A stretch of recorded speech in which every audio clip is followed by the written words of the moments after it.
salah satu pilar di dalam Ahlus Sunnah wal Jamaah, karena dari pemikiran ketasawufan beliau bersama gurunya Imam Junaid Al-Baghdadi, pemikiran tasawuf ini menjadi acuan atau standar tolak ukur bagi mu'tabar atau tidaknya sebuah thariqah di dalam Ahlus Sunnah wal Jamaah. Ya.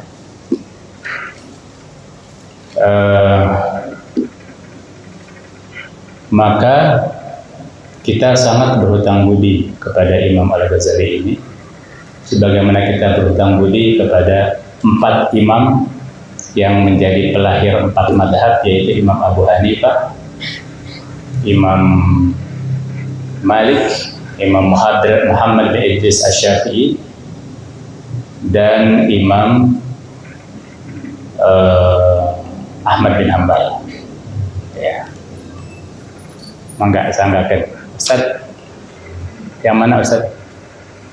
Jangan pilih yang terbagus. Ya.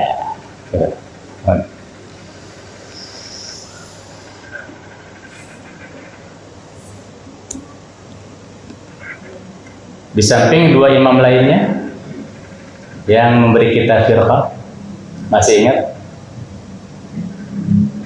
Ya, yang menjadikan pilar dalam firqah kita, yaitu Imam Abul Hasan Al-Asy'ari dan Abu Mansur Al-Maturidi. Ya, jadi kita memiliki 8 imam ya. 8 imam yang menjadi pilar utama dalam Ahlus Sunnah wal Jamaah. 2 imam dalam firqah, yaitu Abul Hasan Al-Asy'ari dan Abu Mansur Al-Maturidi. 4 di kemadhaban, yaitu Imam Abu Hanifah, Imam Malik, Imam Muhammad bin Idris Asy-Syafi'i, dan Imam Ahmad bin Hanbal. Dan 2 di bidang ketasawufan, thariqah. Ya. Thariqah yang mu'tabarah di lingkup Ahlus Sunnah wal Jamaah, yang kurang lebih jumlahnya 60-an ya Ustaz Mahir ya. Benar 60-an ya. Itu bersumber kepada 2 imam, yaitu Imam Junaid Al-Baghdadi dan Imam Al-Ghazali. Kepada Imam Al-Ghazali inilah Mama Abdullah bin menyusun ini nasyid sebagai persembahan bagi beliau, sebagai bentuk terima kasih atas jasa beliau. Ya. Kalau dalam bait pertama, oh ya, ini meskipun merupakan himne dan bentuk terima kasih kepada Imam Al-Ghazali, ternyata di dalamnya selain memberi filosofi, membeberkan filosofi ketorikohan kita, juga doa. Ya, isinya adalah rangkaian doa. Bila di dalam bait pertama Mama membeberkan bahwa thariqah kita dinisbahkan kepada Imam Al-Ghazali, dan oleh karena itu ya Allah, dengan keberkahan Rasulullah SAW sebagai khairil anam, sebagai sebaik-baiknya makhluk, lindungilah kami dalam menempuh thariqat ini. Maka dalam bait yang kedua ini, ya, Mama mengajari kita doa, ya Allah, ya, anugerahilah kami dengan keyakinan dan tekad kuat, sebab tidak mudah menempuh atau suluk menapaki sebuah thariqah. Ya. Diperlukan keyakinan dan diperlukan tekad kuat untuk sampai kepada tujuan, yaitu ridha Allah dan jamuan surganya. Ya. Dan kita juga memohon kepada Allah agar hati kita ini dipersatukan.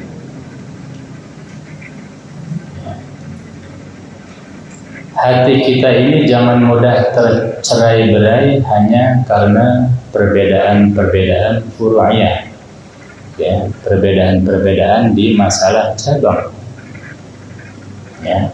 Dan ya Allah, bantulah kami, ya, agisna, bantulah kami, tolonglah kami, ya, agar tetap berada dalam wifaq, ya, dalam bimbinganmu dan dalam insijam, ya, dalam keharmonisan, ya. Semoga kita termasuk orang-orang yang berhasil menempuh thariqah kita, yang menurut hemat saya thariqah ini langkah berikutnya setelah kita mempraktikkan madhab, ya. Kalau madhab mentoknya di syariah, maka lanjutannya adalah thariqah, gitu ya. Nanti kalau ada kesempatan lebih lanjut, saya akan bercerita banyak tentang thariqah yang bersumber dari sahabat-sahabat khusus Rasulullah SAW, seperti Sayyidina Ali, Sayyidina Abu Bakar, Sayyidina Umar, dan sebagainya, ya. Baik, kita persembahkan Fatihah kita kepada imam kita, di antaranya Imam Al-Ghazali, yang namanya disandang oleh majelis yang sekarang kita jadikan majelis ilmu ini, yaitu Majelis Al-Ghazali, dan juga kepada guru kita Sahibul Risalah wa Sahibul Kitab, yaitu Mama Abdullah Dinuk. Juga marilah kita persembahkan Fatihah ini kepada guru-guru kita yang lain, orang tua dan leluhur kita, dan saudara-saudara kita yang telah mendahului kita dengan iman. Biniyati binailu ridullah ta'ala syai'un lillahi lahum. Al-Fatihah.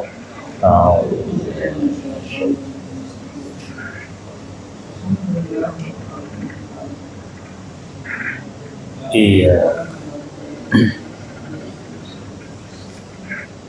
Siratal ladzina an'amta.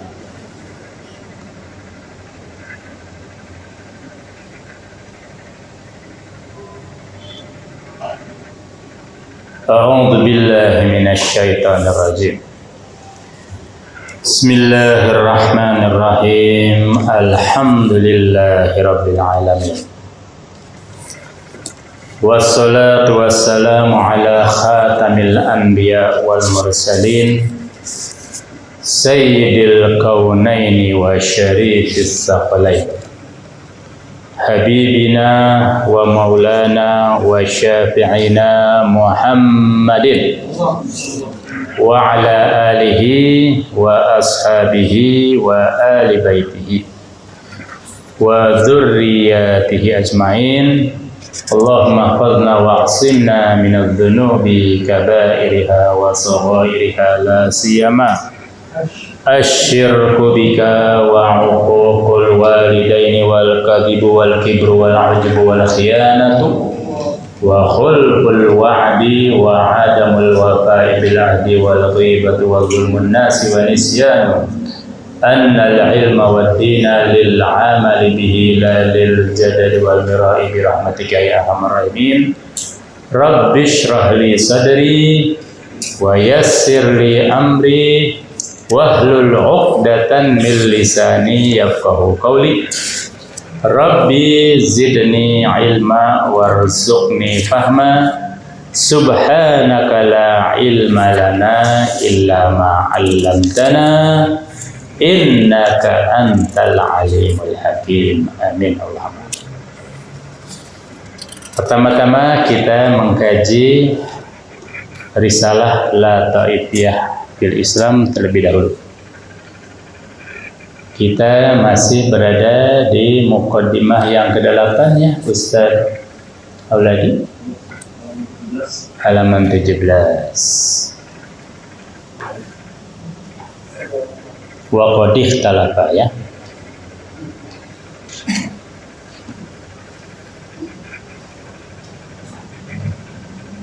Bismillahirrahmanirrahim. Wa qad ikhtalafa haula'il kiram fi masail far'iyyatin minha, 3 baris dari bawah, furu'u ahkamil wudu wa ba'di ahkamis shalah.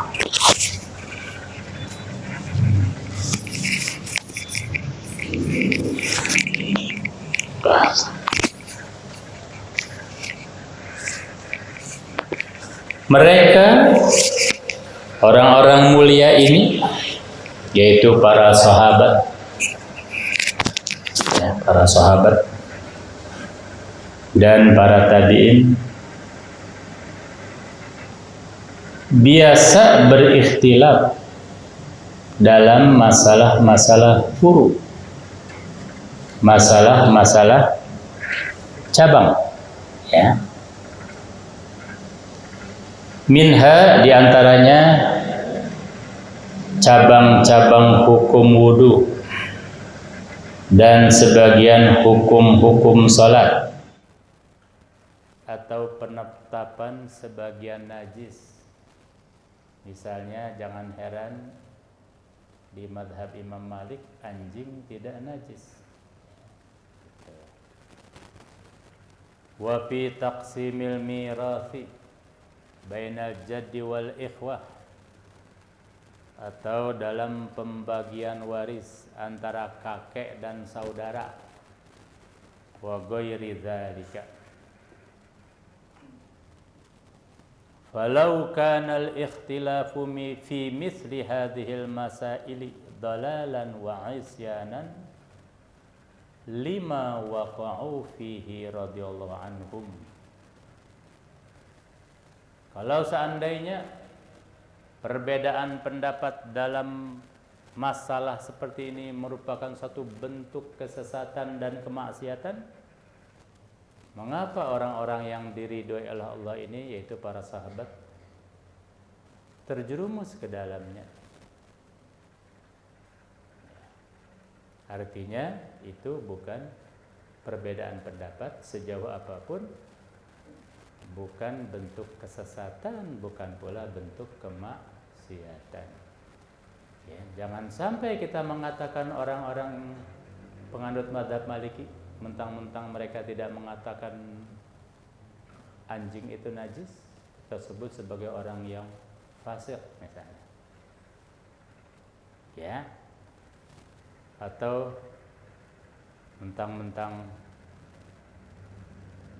di Turki kita dapati jamaahnya sholat subuh memakai kunut, tidak pakai kunut, kita mencak-mencak di sana sebagai orang-orang yang fasik.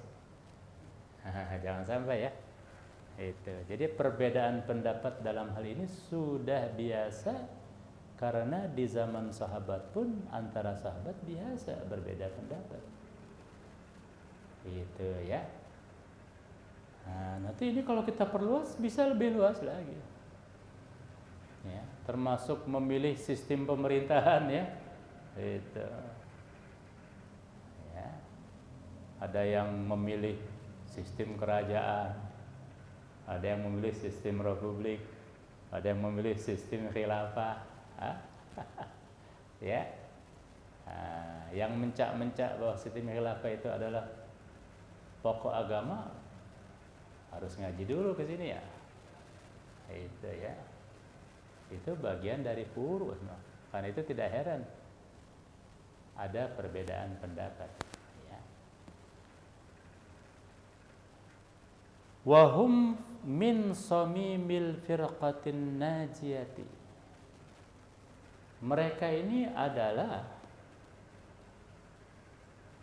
kelompok selamat yang paling inti, yaitu para sahabat. Generasi mana yang lebih baik daripada generasi sahabat? Ya, toh mereka biasa bersilang pendapat, tapi silang pendapatnya dalam masalah furu', ya. Oleh karena itu saya sering mengemukakan bahwa di dalam masalah furu' umat Islam itu amat sangat menikmati kemerdekaan berpendapat. Ya. Mungkin umat Islam ini umat yang paling merdeka, paling menikmati kemerdekaan, bahkan melampaui demokrasi sekalipun. Ya, bukan saya ngecap, tapi buktinya ada. Di dalam Islam ini telah lahir ribuan aliran yang semuanya dibenarkan, coba.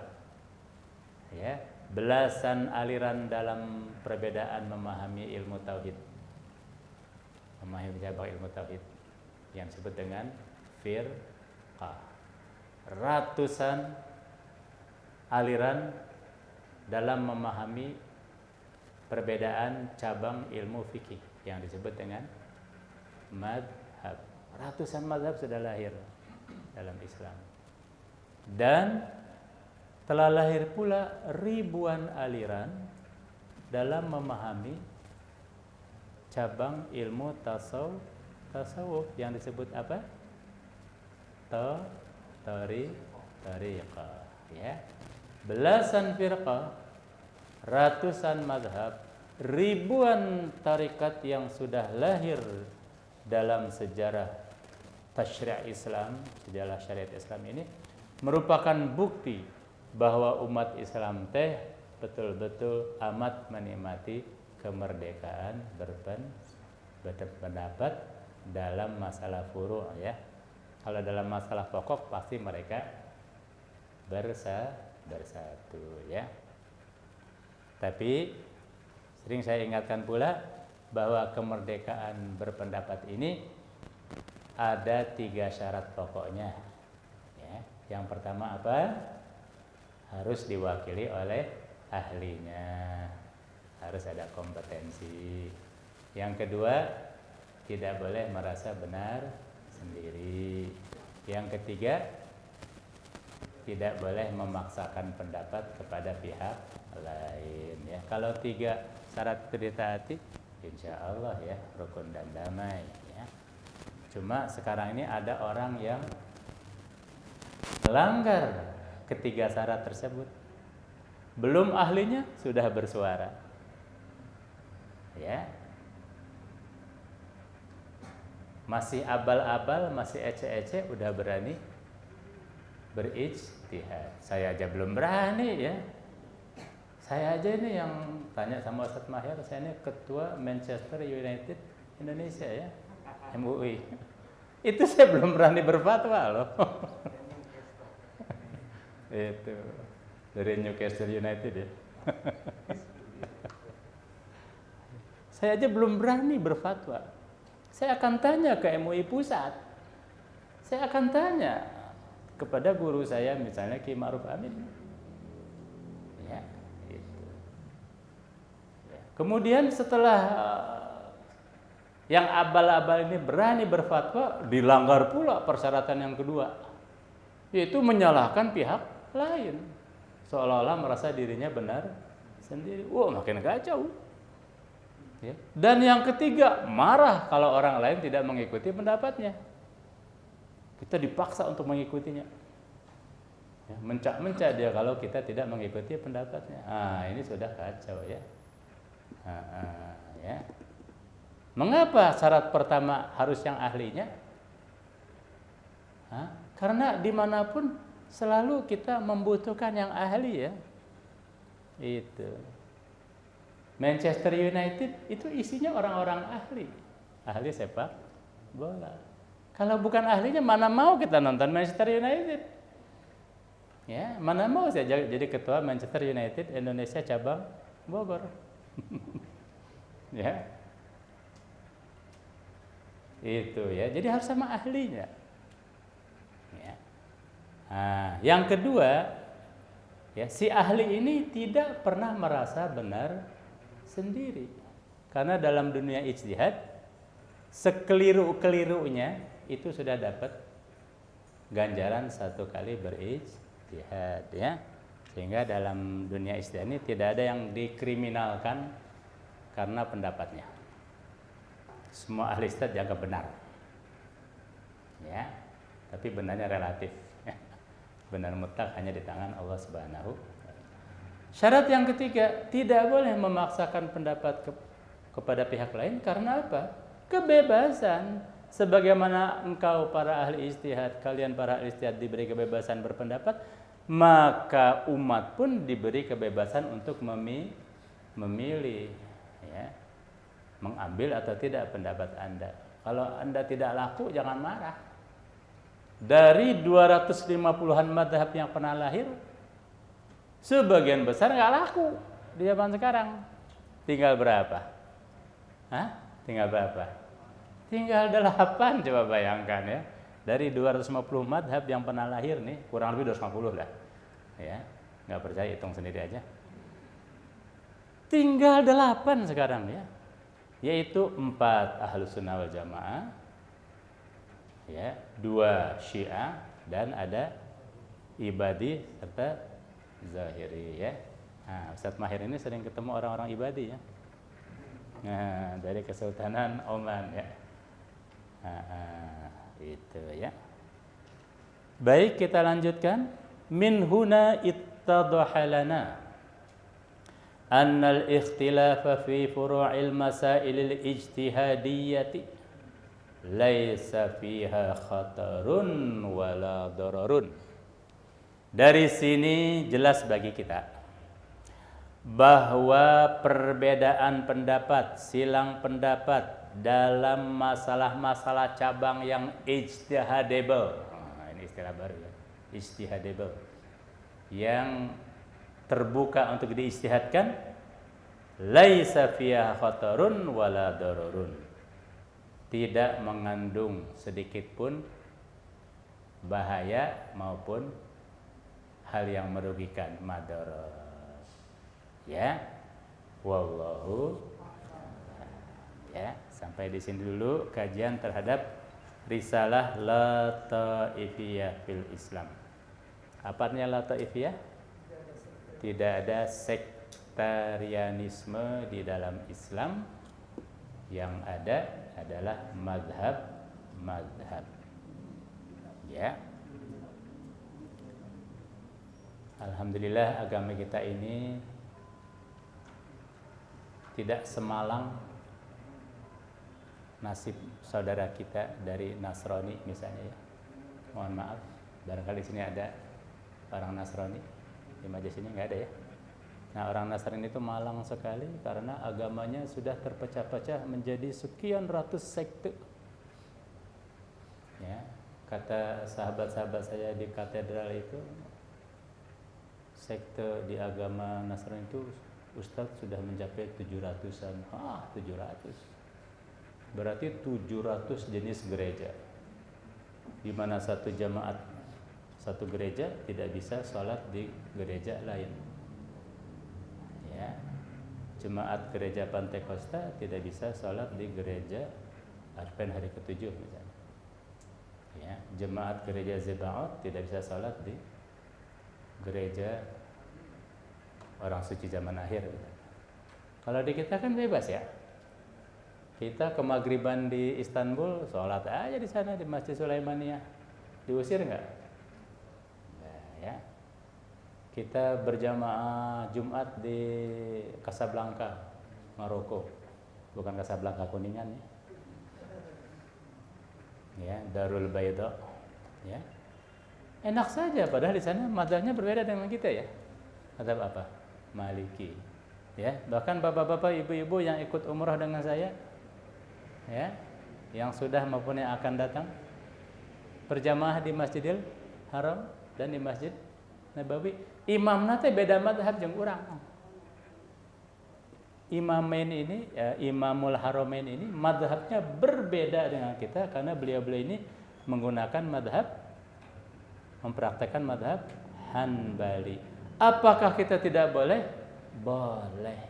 Bahkan kita pergi ke Tahran, ya, ke Qum, ke Mashhad, ke Isfahan, berjamaah dengan imam dari Syiah, mazhab Ja'fari, mazhab Zaidi, boleh. Ya.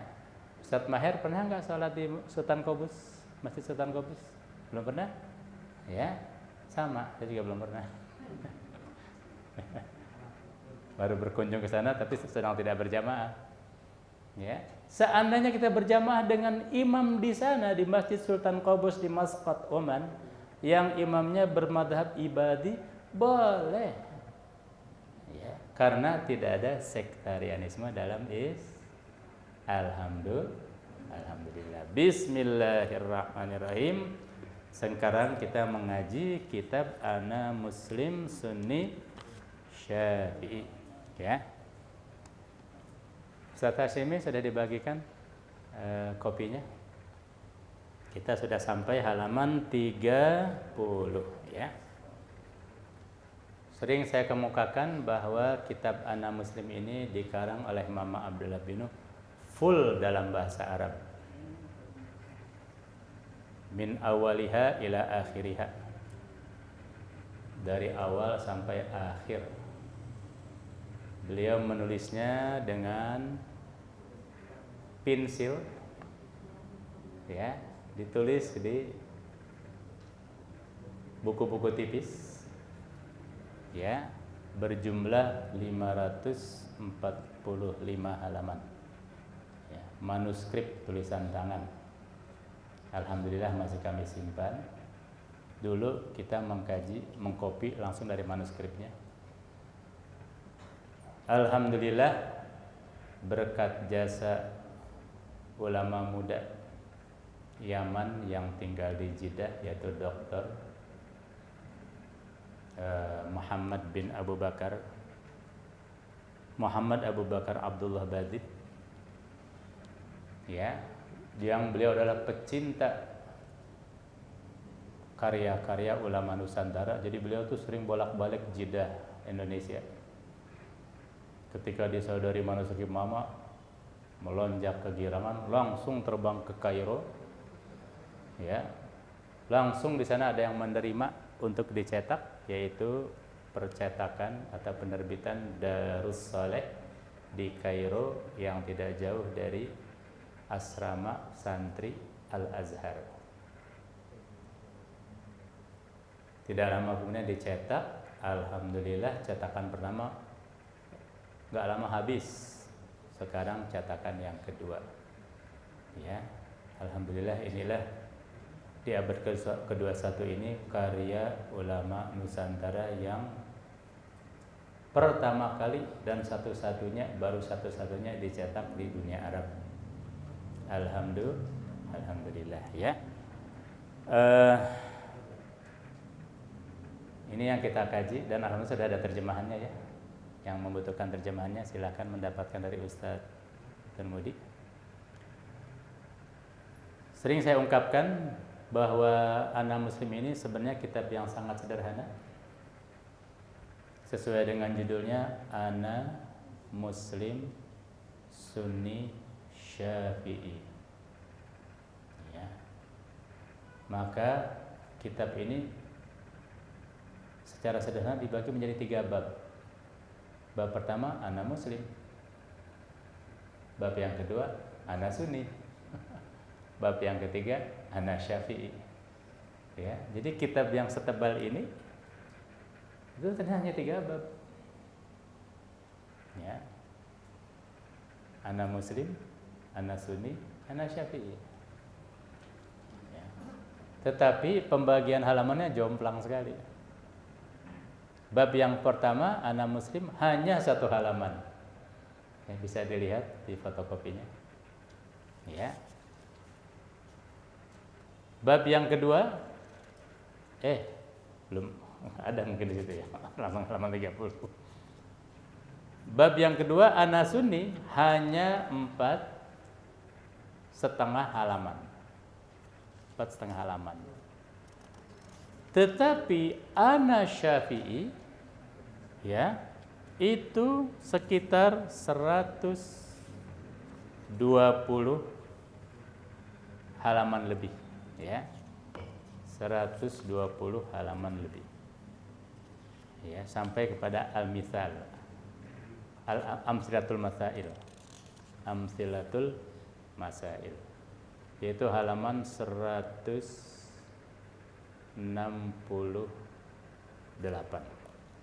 Ya, 168.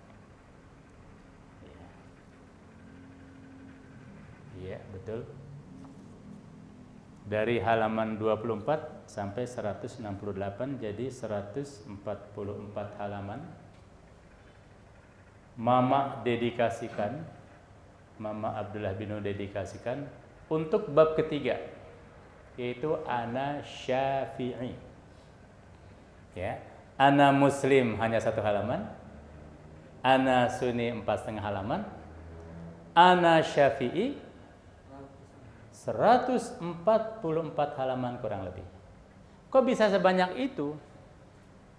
Sebab di bab ana Syafi'i ini, ya, walaupun judulnya ana Muslim Sunni Syafi'i, sama sekali Mama tidak mengajarkan fanatisme kemadhaban. Justru di bab yang ketiga ini Mama menjabarkan seluk-beluk madhab. Diawali dengan pertanyaan, apakah madhab itu dan apakah hukum memegang atau mempraktikkan salah satu madhab. Ya, seandainya saya yang ditanya pertanyaan itu, langsung saya tembak. Ya, madhab itu aliran dan memegang salah satu madhab hukumnya wajib. Kunaon Ustadz, zamannya bodoh kene. Langsung saya bilang gitu aja. Ya, seperti Anda bertanya, ya Ustadz, ya apa hukumnya menggunakan salah satu merek produk otomotif? Ya, saya bilang wajib. Kunaon, damana can bisa nyieun. Ya, apa hukumnya memegang atau mengambil, mengkonsumsi, menggunakan salah satu produk merek otomotif? Ya, saya bilang wajib. Kenapa? Karena engkau belum bisa membuat sendiri produk otomotif, apakah roda 2 atau roda 4, motor ataupun mobil, seperti itu. Ya. Tetapi Mama orangnya sabar. Ya, ditanya seperti itu, digiringlah kita lewat beberapa muqaddimah dan pembahasan. Jadi 144 halaman itu, ya, baru dijawab pertanyaan itu. Tetapi penjabaran ini membuat kita menjadi luas pikiran kita, ya. Kita memiliki horizon cakrawala berpikir yang komprehensif, sehingga kita pun menjadi orang yang tidak fanatis, ya, toleran terhadap madhab apapun, sambil kita tetap berpegang kepada prinsip yang kita yakini, ya, pilihan yang kita di situ merasa nyaman. Ya, misalnya kita di Indonesia ini memilih Sunni, Asy'ari, Syafi'i, ya, tapi kita tidak fanatis. Kita menghormati muslimin lain yang bermadhab beda. Kita menghormati muslim Cina yang bermadhab Hanafi. Kita menghormati muslim Saudi, Hijazi yang bermadhab Hanbali. Kita menghormati muslim Mali misalnya yang bermadhab Maliki. Bahkan kita menghormati muslim Syiah yang berbeda firqah dengan kita, Isna Asyari, Imami, dan madhabnya berbeda pula, yaitu Ja'fari misalnya. Kita juga menghormati muslim dari Oman, Ibadi misalnya. Ya, Ibadi itu firqahnya apa? Jadi Ibadi itu firqah dan madhab, ya. Ya, Ibadi itu nama firqah dan juga nama madhab. Ya, kita menghormati. Kenapa? Karena semuanya ada di jalan yang benar. Semuanya masuk dalam pengertian wa kadzalika ja'alnakum ummatan wasata. 96% umat Islam ada dalam wasatiyahnya, ada dalam moderatismenya, siger tengah di jalan tengah. Karena apa? Karena mereka tidak serampangan menjalankan agamanya, tetapi menjalankan agamanya dengan tertib, manhaji, prosedural, ya, metodologis, ya, mengikuti apa kata imam mereka, mengamalkan madhab mereka masing-masing, henteu mawa karep sorangan, ya, ora sapenae dewe, ya, tidak seenak perutnya sendiri. 96%, bayangkan. Tersisalah yang 4% yang mahiwal, ya. Mahiwal teh cek Sundana, nek cara Jawane apa? Nek cara Jawane apa, Ustaz Auladi? Ini Ustaz orang Jawa ada kan? Kalau kata orang Jawa itu nyempal. Kalau kata orang Inggris, Ustaz Maher, splitting groups, ya. Kalau kata orang Arab, al-firaq asyadah, ya. Nah, yang 4% ini yang repot. Ya, semoga Allah, ya, melindungi kita dari fitnah yang 4% ini. Fitnah arba'ah bil mi'ah. Fitnah itu arba'ah bil mi'ah. Fitnah 4%, ya. Ini istilah baru, ya. Fitnah 4%. Ya, baik. Ya. Nah, kita alhamdulillah sudah masuk ke bab yang ketiga, yaitu bab yang terpanjang, Ana Syafi'i. Ya, hingga halaman 168, ya. Dari 168 sampai akhir, yaitu halaman 368, yang Mama lakukan adalah membeberkan contoh-contoh permasalahan cabang yang ijtihadable tadi, ijtihadiyah, di mana biasa umat Islam saling berbeda pendapat, namun tidak boleh saling menyalahkan, tidak boleh saling mengingkari, apalagi saling menuding sesat, menuding kafir, menuding musyrik, naudzubillah. Ya, Mama membeberkan sekian puluh masalah sampai masalah ke-21. Setelah itu umur tidak mengejar. Ya, Mama keburu meninggal. Jadi anak muslim ini sebenarnya belum selesai. Ya, kerangka berpikirnya sudah tuntas, tapi pembeberan masalah-masalah cabang belum selesai. Bisa kita lanjutin, mangga silahkan dilanjutkan.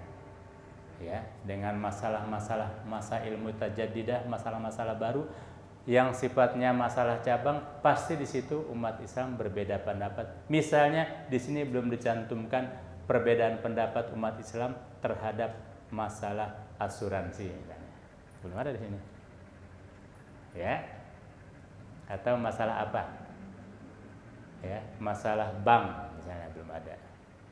Ya. Atau masalah yang lebih kekinian. Ya, masalah uang kripto misalnya. Cryptocurrency, ya, di sini silakan berkumpul, silakan membahas, silakan berdebat, ya, tetapi jangan lepas dari kerangka yang sudah Mama modalkan kepada kita di bab yang ketiga, yaitu Ana Syafi'i. Bismillahirrahmanirrahim. Halaman 31, ya Ustaz Auladi, ya. Wala yajuzul amal bid-dalili illa ba'dal fahsi an mu'aridihi aw nasikhihi. Tidak boleh pula mengamalkan sebuah dalil kecuali setelah meneliti apakah ada mu'aridnya, apakah ada pula nasikhnya. Ya, jangan begini ya, pakai dalil aja. Enggak tahunya dalil itu sudah mansuh. Basi ente, ketinggalan zaman. Itu ya. Jangan gegabah main comot dalil. Tahu-tahu dalil itu sudah basi, ya, sudah obsolete, sudah kadaluarsa. Itu ya. Li'anna ad-dalila la yakunu dalilan biduni dzalika. Sebab sebuah dalil tidak akan pernah menjadi dalil tanpa hal itu. Tidak ada dalil yang mengawang-awang kita comot begitu saja. Itu ya. Wa bisababi wujudi hadhil aqsamil katsirati fil Qur'ani wa ghairiha. Lantaran adanya begitu banyak pembagian di dalam Al-Qur'an dan sumber lainnya, hadis misalnya, am kana likulli dhi qaulin haqqan kana aw batilan ayyastanida fi tad'imi qawlihi ila zahiri ayatin minal Qur'ani. Maka siapa saja bisa saja berpendapat mau hak mau batil, ya, bersandar di atas klaimnya itu, ya, bersandar dengan klaimnya itu, ya, menyandarkannya kepada zahir ayat Al-Quran. Na'udzubillah, ya, bisa saja seseorang yang punya niat batil, berpendapat batil, bisa saja loh berdalil dengan Al-Quran, juga dengan hadis. Waspada, ya. Bukankah setan pernah berkata kepada orang yang sholat, kenapa kamu sholat? Kamu tidak tahu di dalam Al-Quran ada kalimat wailun lil musallin. Oh ya, berhenti saja di situ. Ya, bisa kan? Bisa ya. Farubbama istanada ilal haqiqati wa ghafala an qarinatil majazi. Bisa saja seseorang itu bersandar kepada haqiqah tapi lupa kepada qarinatul majaz. Nanti akan diterangkan ya. Apa itu qarinatul majaz? Qarinah itu indikasi, ya, atau indikator. Awistanada ilal mutlaqi awil ami wa ghafala 'anil muqayyadi awil khasi. Bisa saja si orang ini bersandar hanya kepada yang umum, hanya kepada yang mutlak dan atau yang umum, dia lalai akan adanya sang muqayyad dan sang khas, ya. Muqayyad ini yang membuat sebuah mutlak jadi bubar. Khas ini juga yang membuat am jadi mentah. Itu ya. Ila ghairi dzalika dan lain sebagainya. Contohnya fal wa'idiyatu mathalan. Kelompok wa'idiyah. Ya, wa'idiyah ini kelompok yang namanya juga wa'id. Wa'id itu artinya ancaman. Ya, wa'id itu ancaman. Ya, jadi wa'idiyah ini orang yang melihat Allah sebagai zat yang mengancam, sosok yang mengancam. Ya, tidak ada ampunan bagi si pembuat dosa. Mungkiruna wa humul mungkiruna lil afwi, yaitu orang-orang yang mengingkari adanya maaf dari Allah. Al mujibuna lil mu'akhazati 'alal ma'asi, yang mewajibkan setiap maksiat pasti ada sanksinya, ya. Jadi di mata mereka ini Allah adalah sosok yang kejam dan bengis, gitu ya. Tiada maaf bagimu. Ya. Yumkinuhumul istidlalu bi ayatin, bagi mereka bisa saja mereka mengambil dalil misalnya dari ayat فَمَنْ يَعْمَلْ مِثْقَالَ ذَرَّةٍ خَيْرًا يَرَهُ وَمَنْ يَعْمَلْ مِثْقَالَ ذَرَّةٍ شَرًّا يَرَهُ. Ya, yang beramal kebaikan sebiji atom pun, atom itu masya Allah ya, kecil sekali, bahkan subpartikel atom ya, subpartikel subatomik. Wa may ya'mal mithqala dzarratin syarran yarah. Yang berbuat keburukan seatom saja, Allah pasti melihatnya, Allah pasti menilainya, Allah pasti memberi sanksi. Jadi Allah maha teliti. Ya, yang berbuat salah sekecil apapun pasti akan disanksi oleh Allah. Ya. Sebaliknya wal wa'diyah. Ini sebaliknya ini. Wa'ad itu artinya janji. Kalau wa'id ancaman. Kalau wa'ad janji. Jadi sebenarnya isi Al-Qur'an itu adalah antara wa'id dan wa'ad, ancaman dan janji. Ancaman hukuman dan janji pahala. Ya. Ada orang yang condongnya kepada ancaman, sekarang ada pihak yang condongnya pada janji, ya. Jadi tadi kaum ancaman, sekarang kaum janji, wal wa'diyah. Wa humul qailuna bi raf'il mu'akhadzati bil kulliyati. Nah, kalau ini sebaliknya. Ini orang yang berpendapat bahwa Allah akan menghilangkan sanksi sama sekali. Ya. Wa annallaha la yu'aqibu 'alal ma'siyati. Allah tidak akan menghukum maksiat apapun. Ini kelompok janji. Ya. Sebaiknya kita jangan condong sana, jangan ke sini ya, di tengah-tengah gitu ya. Bainar roja wal khauf ya. Atau bainal khauf war roja ya. Kalau tadi khauf. Kalau ini roja, kebanyakan rojanya ini. Ya. Yastadiluna bi ayatin, bisa saja mereka berdalil dengan ayat Qul ya ibadiyalladzina asrafu ala anfusihim. Katakanlah wahai hamba-hambaku yang sudah keterlaluan kepada dirinya sendiri, la taqnatu mir rahmat. Ya, semua dosa ya, yang awal tidak salah, yang ini juga tidak salah.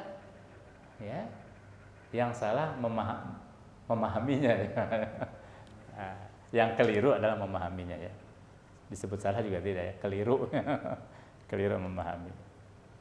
Ya. Nah, yang di sini innallaha yaghfirudz dzunuba jami'a. Allah mengampuni semua dosa. Iya, tapi gimana caranya? Nah, itu yang tidak mereka jabarkan ya. Ada caranya tuh. Ya. Innahu huwal ghafurur rahim. Sesungguhnya Allah Maha mengampuni dan Maha pemberi rahmat. Jadi kedua pihak ini sama-sama berdalil dari Al-Qur'an. Sama-sama punya dalil dari ayat Al-Qur'an. Coba bayangkan. Ini urusan agama. Sampai begitu coba. Apalagi urusan yang ecek-ecek ya misalnya.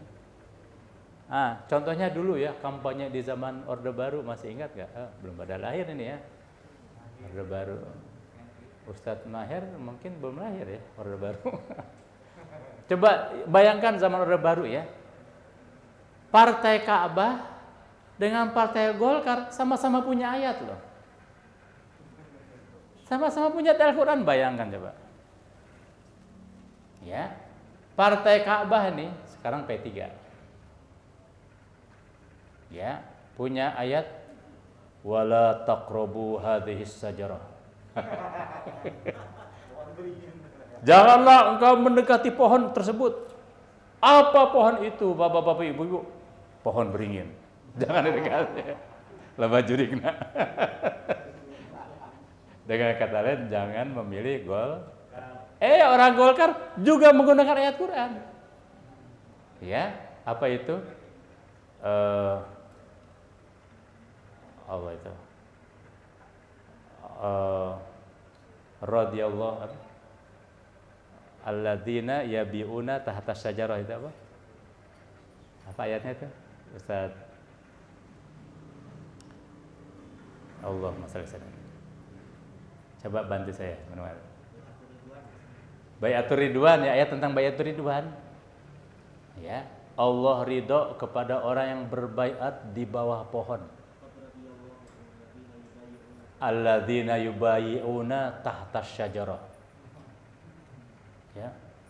Allah ridho kepada orang-orang yang berbaiat di bawah naungan pohon. Pohon apa itu saudara-saudara? Pohon beringin. Bayangkan coba. Ini betul-betul lucu sekali itu ya. Bayangkan dua kubu berseteru, dua-duanya bisa pakai ayat Al-Quran. Ya, jadi waspadalah terhadap penyalahgunaan ayat Al-Quran dan hadis. Ya, apa ini istilahnya? Quran abusement. Penyalahgunaan Al-Quran ya. Na'udzubillah ya. Wa hadzal khatar wa amsaluhu yandafi'u birruju'i ilal kutubi was sunnati. Bagaimana cara kita terhindar dari bahaya seperti ini? Yaitu bahaya kedua kubu atau banyak kubu yang saling memanfaatkan Al-Quran. Gampang. Di sini Mama menerangkan bahaya semisal ini bisa tertolak, bisa terhadang, ya, bisa kita hindarkan birruju'i ilal kitabi was sunnati, yaitu kalau kita kembali kepada Al-Quran dan hadis mufassaraini wafqal ijma'i wal masyhuri bainas sahabati. Kalau kita merujuk kepada Al-Quran dan hadis yang ditafsirkan sesuai dengan ijma dan pendapat masyhur di kalangan sahabat dan tabi'in. Minal ulama illadzina hum warathul anbiya, yaitu para ulama pewaris nabi, ilmu dan akhlak nabi. Ya, umana ur-rasul, ya, wal ulama warasatul anbiya. Pengemban amanah Rasulullah dan mengikuti jejak para nabi. Dengan kata lain, kita jangan lepas dari pakem para ulama, yaitu itu tadi nabi, ya, umana ur-rasul, ya, wal ulama warasatul anbiya. Pengemban amanah Rasulullah dan mengikuti jejak para nabi. Dengan kata lain, kita jangan lepas dari pakem para ulama, yaitu itu tadi. Wa kadzalika ja'alnakum ummatan wasata. Ulah mawa karep sorangan, jangan sak penae dewe, jangan mengikuti hawa nafsu sendiri. Ya, jangan mentafsirkan Quran seenaknya. Mayoritas kaum muslimin apalagi di Nusantara ini memegang atau mengamalkan tafsir Jalalain. Dia sendiri pakai tafsir jalan lain. Ya, hati-hati ya. Nah, sampai di sini dulu. Bapak-bapak, ibu yang rahmati oleh Allah, ya, semoga apa yang saya sampaikan ada manfaat kiranya. Semoga duduk kita di majelis ini berkah. Semoga kita mendapat ilmu yang bermanfaat, ilmu yang tersimpan dengan baik di dada kita, teramalkan dengan baik lewat anggota tubuh kita, menghasilkan amal soleh. Ilmu yang dengannya kita bisa membedakan mana yang hak dari yang batil, dan ilmu yang bermanfaat adalah ilmu yang menghantarkan kita kelak kepada ma'rifat. Sampai halaman 32, yaitu nanti kita akan membaca muqaddimah yang ketiga, al-muqaddimatus salisah. Ya, barangkali masih ada waktu. Ustaz Termudi, masih ada waktu untuk tanya jawab? Ya, satu doa Bapak Ibu. Silakan, mungkin diawali dari ibu-ibu dulu sebelum ke bapak-bapak. Ladies first. Ladies first. Ya, ibu-ibu tiheula. Kalau ada bapak-bapak. Kalau ibu-ibu tidak ada pertanyaan, silakan kaum bapaknya. Ya. Silakan bertanya, asal jangan yang susah-susah.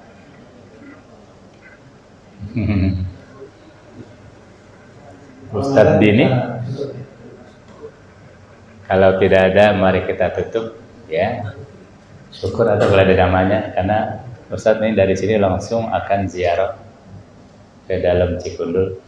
Mohon doanya agar lancar ziarahnya. Bolak-balik saja ini. Paling 1 jam di sana.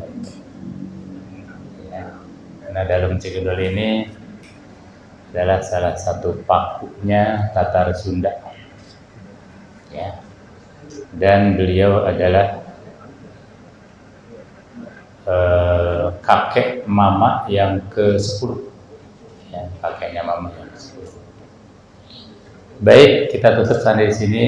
Semoga bermanfaat. Kita tutup dengan doa penutup majelis. Setelah ditutup, langsung kita salat berjamaah Isya. Subhanakallah wa bihamdi asyhadu an la ilaha illa anta astaghfiruka wa atubu ilaik. Wallahul muwaffiq ila aqwamit thariq wa bihi al-hidayah wal irsyad wat taufiq wal afu minkum. Wassalamu alaikum warahmatullahi wabarakatuh.